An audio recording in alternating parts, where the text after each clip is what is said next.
Today's primary election in New York is the first major election since Governor Cuomo signed off on legislation to automatically allow all people released on parole to vote.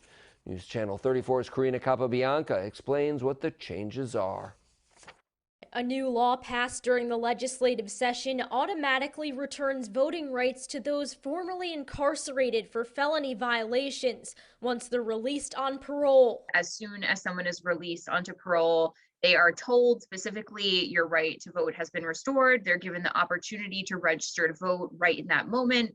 There's follow-up in case they don't get told at that very moment. Jennifer Wilson with the League of Women Voters says the new system is more streamlined. The old rule that was essentially an executive order that allowed for partial pardons of people on parole to allow them to vote. There had to be notice given from the governor's office, and essentially the governor had to sign every single one of these partial pardons. So a very laborious, onerous process. Additionally, she says in a lot of cases, people were not informed that their voting rights had been restored.